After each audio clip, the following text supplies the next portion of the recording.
ஏற்கனவே சொன்னதை செய்யாம என்ன ஒழுங்கா 6 பூஜைக்கு எடுத்து வையானா அதுவே எடுத்து வைக்க மாட்டா, தொங்கிட்டு தர்ற. இதுல ஊர் பஞ்சாயத்து வேறையா? திருந்தவே மாட்டீங்களா? சரி, இதுக்கு முன்னாடி நீ நல்லா இருந்து ஊர்ல இருக்கிறதெல்லாம் இழுத்து போட்டு பஞ்சாயத்து பண்ணி எல்லாம் புடுங்கினிய. உனக்கு சிக்கல் வரும்போது யாரு வந்து புடுங்கி எங்க முன்னாடி நின்னாக?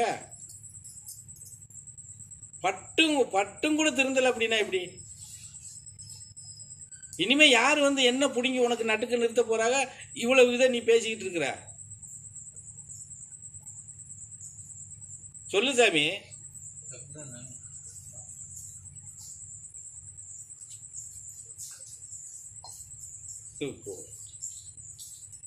வந்தையா வீட்டில் இருக்க வேதனை இந்த இடத்துக்காவது வந்தையா? ஒரு குறைஞ்சபட்சம் ஒரு ராத்திரிக்கு தங்குறியா? அந்த ராத்திரிலையாவது அமைதியை தேடி இருக்க பாருங்க சாமி. இங்க எதுக்காக வரிய? அமைதி தேடித்தானே வரிய. அதை போக்கடிச்சுக்கிறதுக்கு எதுக்கு இன்னொரு பஞ்சாயத்தை பண்றீங்க?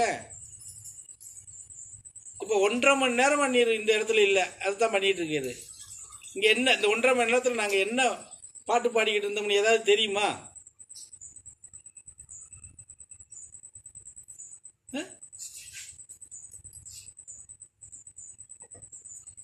எவ்வளவு இதெல்லாம் நான் பாட்டா பாடிட்டேன் உங்களுக்கு தனியாவே. இனிமே இதெல்லாம் விட்டுறியான்னு சொல்லிட்டேன். மறுபடியும் எதுக்கு இதெல்லாம் தூக்கி சுமந்துட்டு தெரியுங்க?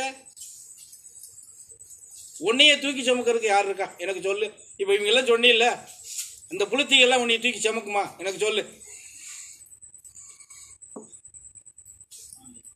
அப்புறம் என்ன மயத்துக்கு அதை போய் தொடுற? அவனுக்கு அடிக்கொழுப்பு ஏறி போயிருக்கு, அவங்க வாட்டுக்கு ஏறி மேய்ச்சிட்டு போறாங்க. நீ வேடிக்கை பார்த்துட்டு போ.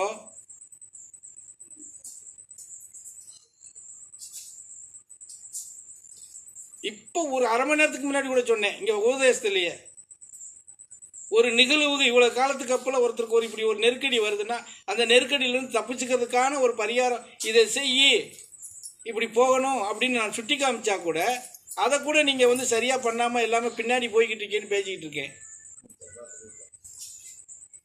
சொன்னா இல்லையா? இங்க நம்ம எதுல இருந்து விடுவிக்க நினைக்கிறோமோ அதுக்குள்ள நீயா போய் சொருகிறிய. எதுக்கு சொருகிற? இப்படி பண்ணும் போதுதான் என்ன பண்ண வேண்டியிருக்கு? நம்ம விட்டுட்டு வேடிக்கை பார்க்க வேண்டியிருக்கு. போய் முட்டிட்டு வா. நீ எவ்வளவு சிரமத்தில் இருக்குன்னு எனக்கு தெரியும்.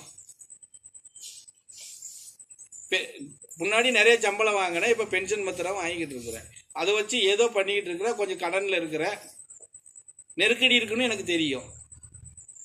இருந்து நீ என்ன 6 பூஜைக்கு எடுத்து வைன்னு சொல்லியிருக்கேன்னா அதுக்கு காரணம் இல்லாம சொல்லியிருப்பனா? அதை உன்னால இப்ப எடுத்து வைக்க முடியுதா?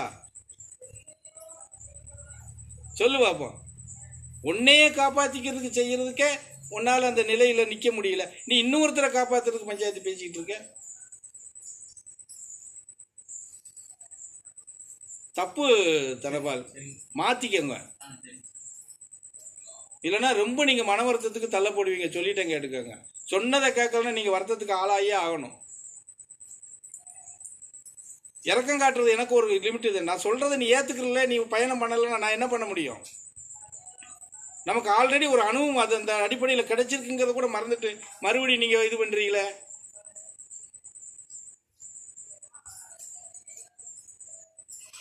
புரிஞ்சுக்கங்க தயவு செய்து. நீங்களா வந்து தவறுகளை கொண்டு போய் நிறுத்திட்டு கடைசியில ஒரு சிக்கல் வந்ததுக்கு அப்புறம் எம்மையில பழிய போடுறதுக்கா?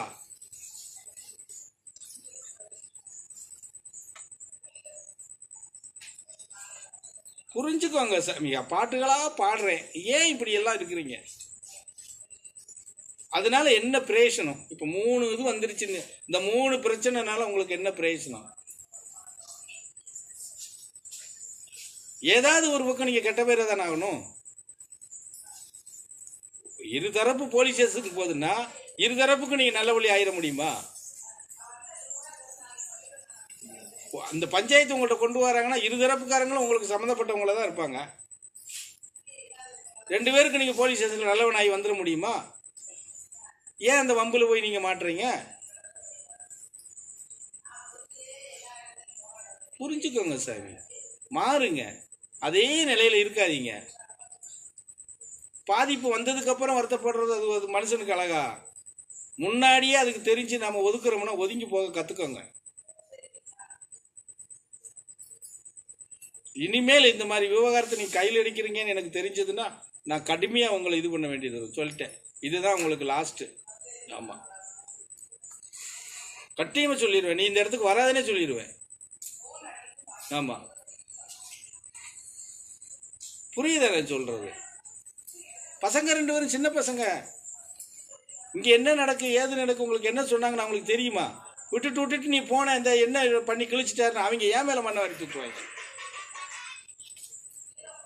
புரியுதா? ஏன் இந்த மாதிரி சிக்கல்களை உருவாக்கி எதுக்கு எல்லாத்துக்கும் ஒரு மனசங்கடத்துக்கு எதுக்கு ஆளாகிறீங்க? விட்டுருங்க இதுமே இனிமே. ஆமாம், அதெல்லாம் வேற ஆளுக்கு பார்க்க வேண்டியவங்களை பார்த்து பண்ணிக்கோங்கப்பா. நான் அதுக்கெல்லாம் ஆளான ஆள் கிடையாது. சொல்றதுக்கு என்ன கஷ்டம்?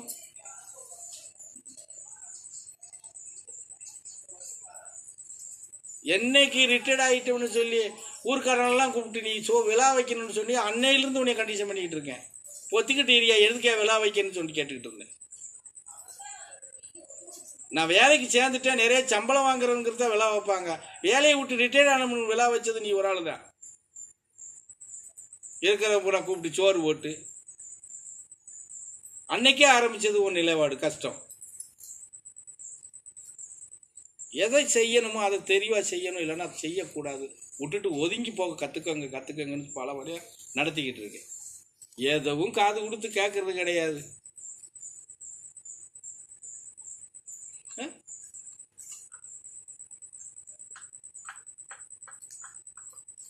என்ன தோணுதோ என்ன செய்யறீங்களோ அதுதான். சிந்தனைக்கே வர்றது கிடையாது.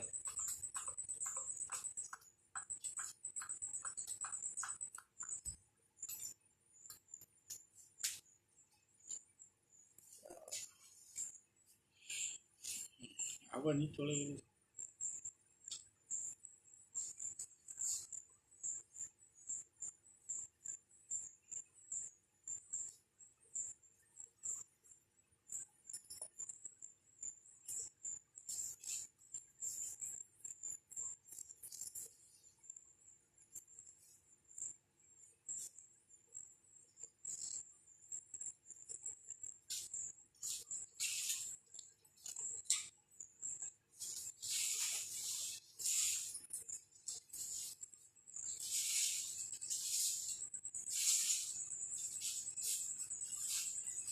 சரி போங்க, ஏஞ்சி போங்க. போய் வகுறு போயிடுச்சுன்னா சாப்பிடுங்க. சாப்பிட்டுட்டு கொஞ்சம் நேரம் உட்காந்து சொந்த கதை சோக கதை ஊர் கதையை பேசுங்க. படுக்காதீங்க. படுத்தீங்கன்னா எந்திக்க முடியாது. ஆமாம், 12 மணி பூஜையை நிறைவு பண்ணிவிட்டு நீங்கள் எப்படி வேணாலும் படுத்து வருங்க. உங்களை யாரும் கேட்க போகிறதில்ல.